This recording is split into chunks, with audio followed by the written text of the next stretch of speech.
China is building on a scale that defies belief. The aims are to be able to produce more of what China needs and to get to a level of technological advancement where they don't need to rely on the US and Western countries anymore for inputs. Right now, they are deploying a new generation of mega machines that are finishing projects in days, not years. These aren't just big trucks. These are 1,000-ton robots and floating factories that are building bridges, digging tunnels, and even 3D printing entire buildings. Engineers who see the footage are left scratching their heads, wondering how it's even possible. The thing nobody tells you is that this isn't just about speed. It's a revolution that's about to change engineering forever, and the rest of the world is being left behind. Why this machine has no equal. The machine, officially known as a segmental launching gantry, weighs a staggering 640 tons. It's 299 feet long, 29 feet tall, and 23 feet wide. It is, quite literally, the world's longest terrestrial vehicle. But it's not just big, it's terrifyingly smart. Here's how it pulls off the impossible. The entire 640-ton contraption is brought to a completed bridge pier. The front part of the machine then hangs off the edge, balancing in midair until it can crawl forward and reach the next pier, sometimes hundreds of feet away. Once the front end anchors itself securely, the real magic begins. A pre-built, multi-ton segment of the bridge is brought forward from behind and attached to the machine. The iron monster then hauls up the entire bridge segment, carries it forward over the empty space, and places it into the correct spot where it can be attached. The thing nobody tells you is why this is such a game changer. A normal crane has to sit on the ground, reach all the way down to pick up a segment, and then lift it all the way up. This beast doesn't. It builds its own path as it moves. It's a moving factory, and while normal cranes can only move small, manageable pieces, this machine moves segments spanning from one pier to the next in one go. Once that part of the bridge is constructed, the iron monster moves onto the next one, crawling along the very bridge it just built using its 64 fully rotating wheels. For a machine of this size, its mobility is mind-boggling, moving at 5 miles per hour while unloaded and 3 miles per hour while carrying a massive bridge segment. Because of this invention, China has been able to complete projects that would otherwise be impossible. It was the star player in building the Yiban-Ginga River Railway Bridge. This project was critical, needing to cross a valley over 800 feet deep. To do it traditionally would have taken years. The Iron Monster helped cut the travel time between Sichuan and Guizhou provinces from 12 hours to just 3 hours. It also helped finish massive sections of the Belt and Road project, a task considered equal to building the ancient Silk Road all over again. In sections where bridges have to be built over deep, unstable valleys, this invention has proven invaluable. It's an engineering marvel that replaces hundreds of workers, cuts construction time by months or even years, and does it all with a precision that humans just can't match. But building over valleys is one thing.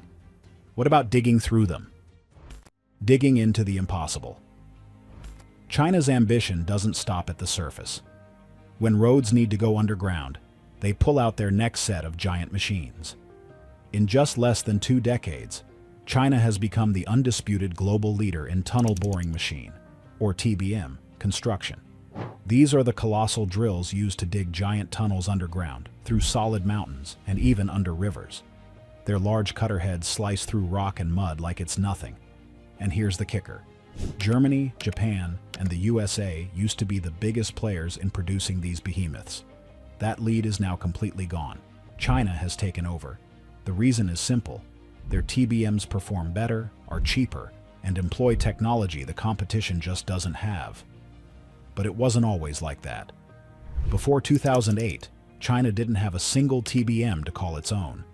For every project, they had to import them, paying high prices and dealing with transport limits. So, the government put an army of engineers to work. Their one goal, build a Chinese-made TBM.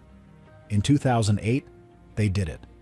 And things only accelerated from there. By 2016, only 8 years later, Chinese engineers built the world's first TBM powered by a permanent magnet motor system, making them more efficient and powerful. To boast their new skills, they built some of the largest TBMs in the world.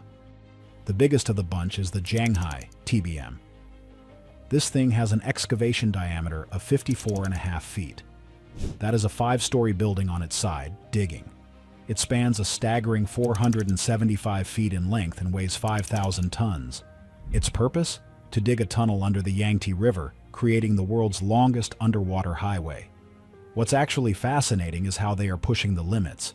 China Railway Construction Heavy Industry Corporation is developing new, even heavier machines that weigh more than the 10,000-ton Eiffel Tower. The limiting factor is the immense pressure from the surrounding rock. But China found a solution from the ancient past. They were inspired by the Sword of Gujian, an ancient weapon from 496 BCE that is still in perfect shape. The secret was a blacksmithing technique where the metal was heated, then cooled, using clay instead of water. This managed the temperature change, making the metal unbelievably tough. They are copying this same technique, making their TBMs strong enough to be scaled to sizes never seen before. 7 out of 10 TBMs working around the world right now are Chinese-made. But TBMs aren't the only monsters reshaping the Earth. China has another one deployed to the sea. Its nickname says it all: the Island Maker. The MV Tiankunhao is a ship built for one purpose: making islands. This thing is a powerhouse. It has an extended arm it lowers to the seabed. A massive dredger head digs up soil, silt, and sand, which is then sucked in by a pump so powerful it's hard to comprehend. It can then throw this sand at a remarkable distance of over 9 miles. It can dig up 6,000 cubic meters of sand per hour. That is like digging up and moving 2.5 Olympic swimming pools full of sand every single hour. Officially, China says it's for extending coasts and fixing erosion. But the truth is far more controversial. Experts believe China is using this massive dredger to create brand new islands in disputed areas of the South China Sea. By building an island, China can then claim its sea boundaries are extended, with precious resources being discovered in regions where China is in dispute with Japan, Vietnam, and the Philippines. This is an ingenious and deeply controversial geopolitical tactic. Reshaping the Earth is one thing, but what about conquering the sky? The cranes that lift 20,000 tons. When it comes to cranes, China is playing a completely different sport. Their lead can be seen in the stack of world records they hold for gigantic cranes, with lifting capabilities that make foreign ones look like toys. Let's start with the masterpiece, the XGC 88,000. This is the largest crawler crane in the world, standing at over 470 feet tall and weighing 5,350 tons. This beast holds the record for the largest self-propelled ground vehicle. But that size isn't for show. This crane can lift loads of up to 4,000 tons with ease, but even that pales in comparison to their gantry cranes. China built the Typhoon to be the most powerful crane in the world. It set an unbroken world record when it lifted a single piece weighing 20,133 tons. But they didn't stop. They built an even bigger monster, the Hongai crane. This gantry crane stands over 400 feet tall and is rated to lift a maximum load of 22,000 tons. Let's put that in perspective. The anchor of a U.S. Navy aircraft carrier weighs 30 tons. This crane could lift over 700 of them at the same time. It's a weight so massive the human brain can't really process it. And then, they take it to sea.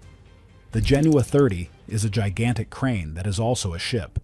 It's made for mega projects on the water. It's capable of lifting 12,000 tons in one go and was used to build the impossible Hong Kong-Zhuhai-Macau Bridge's underground tunnel sections. But the real workhorse is the XCMG XCA 4000. It's a wheeled crane, meaning it can be driven on roads, yet it has a maximum height of nearly 560 feet and can lift 4,000 tons. China is using this model to erect massive wind turbines all across the country, lifting 28-ton blades to heights of 530 feet in the air. Lifting is only half the battle, though. In a skyscraper, you also have to get the concrete up there, and China holds the records here too. The Zoom Lion Sea Boom pump has a staggering 330-foot tall boom, and when the building is even taller, they use powerful line pumps. While building the Building 117, Chinese companies delivered concrete to a skyscraper as high as 2,037 feet. That is nearly half a mile, straight up. The pressure needed to do that is over 4,000 psi, similar to the pressure at the bottom of the ocean. But what if the real revolution isn't just how they build, but how fast? China's instant skyscraper secret. China is investing heavily in modular building, and it's turned it into a work of art. The idea is simple. Build entire parts of a structure, like rooms or apartments, in a factory. Then, take these sections to the construction site and put them together. Kind of like Legos, but on a scale that is blowing people's minds. The advantages are huge. There's less noise and pollution. But the real reason China is all in on this is the speed. A Chinese company was able to build a 10-story apartment complex in just 28 hours and 45 minutes. But that was just a warm-up. The same company next built a 26-story high skyscraper in a mere 5 days. That is an insane level of efficiency. This technique also proved itself in an emergency. During the pandemic, China achieved a feat that saved many lives. They built a 2-story, 1,000-room hospital using modular construction in the span of 10 days, allowing them to treat patients when other hospitals were flooded. And for places where even modular construction isn't possible, China has another ace up its sleeve: 3D printing.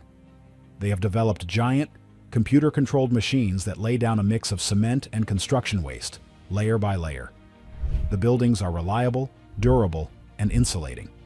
But again, the main advantage is speed. One machine can finish a home in a matter of hours. One Chinese firm managed to build 10 full-sized houses in just one single day. They didn't cut corners. These houses had windows, roofing, and strong bases. The rest of the world sees this as a novelty. China is actively implementing it. They built the world's tallest 3D printed building. And right now, they are working on their most ambitious plan yet: to construct a 590-foot tall dam, entirely 3D printed. A dam has to hold back millions of tons of water. To 3D print, it shows a level of trust in this tech that is unparalleled. But all of this, the modular building, the 3D printing, is leading to one final, shocking conclusion. China has incorporated artificial intelligence into every aspect of this.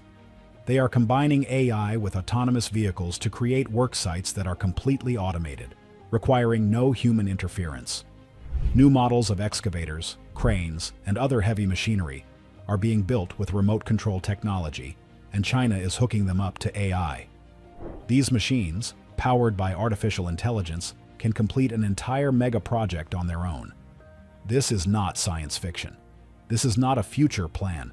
China is already employing this technique on the Yangtze Dam, which is going to be built entirely by AI and automated heavy machines.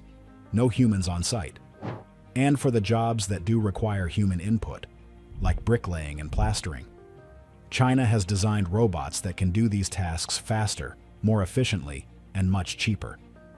Soon enough, China could have every construction project being automated without a human in sight. These machines are incredible, but they could mean millions of jobs are on the line. Is this progress or a problem? Let us know your thoughts below, and don't forget to like and subscribe.